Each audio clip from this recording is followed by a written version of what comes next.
साथियों नमस्कार। राष्ट्रीय पात्रता परीक्षा नेट के पाठ्यक्रम में सम्मिलित कविता रोटी और संसद।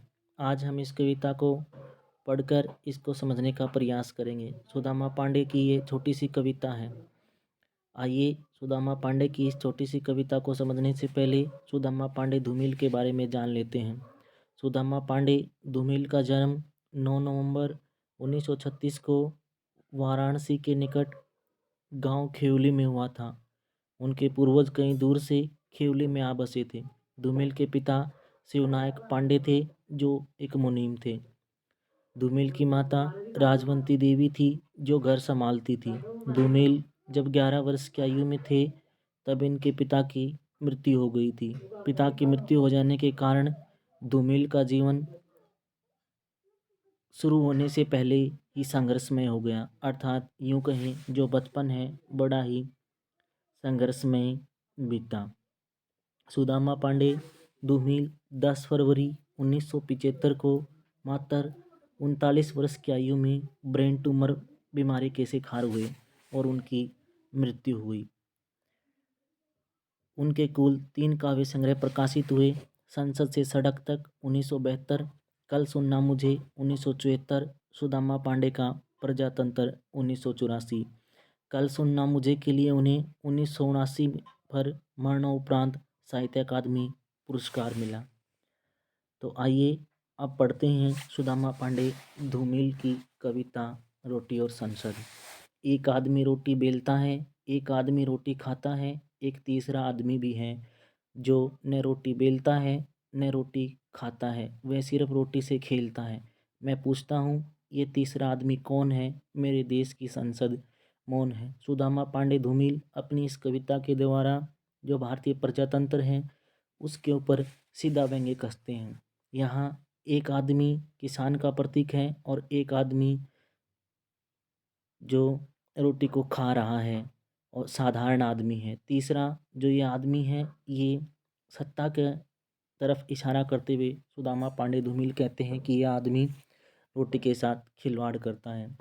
सुदामा पांडे कहते हैं एक आदमी तो वह है जो रोटी बेलता है, अर्थात वो किसान है जो रोटी को लाने वाला या रोटी के अस्तित्व को लाने वाला मूल व्यक्ति है। दूसरा व्यक्ति वह है जो रोटी खाता है, अर्थात वह हमारे राष्ट्र की आम जनता है जो रोटी का उपभोग करती है। रोटी के साथ खिलवाड़ करने वाला एक तीसरा आदमी भी है।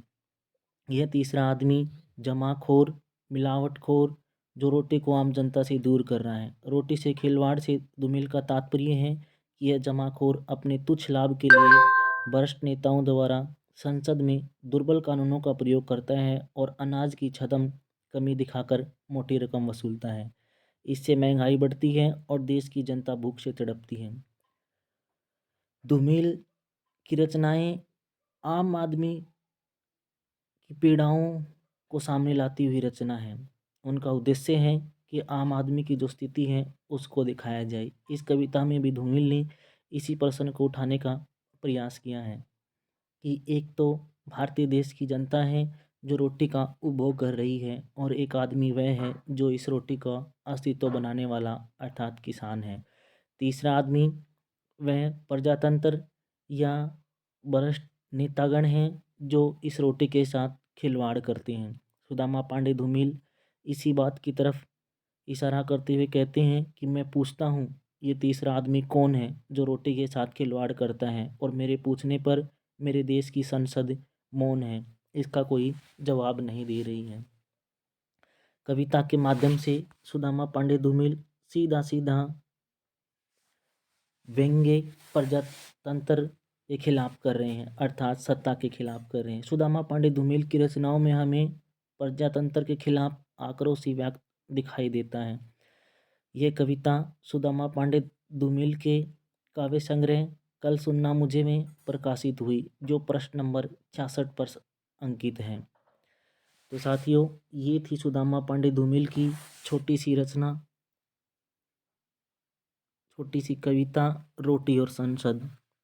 आशा है आपको ये कविता समझ में आई होगी। बड़े ही साधारण शब्दों में सुदामा पांडे धूमिल ने इस कविता को हमारे सामने रखा है और सीधा संसद से प्रश्न किया है कि इस रोटी के साथ खिलवाड़ करने वाला ये व्यक्ति कौन है। धन्यवाद साथियों।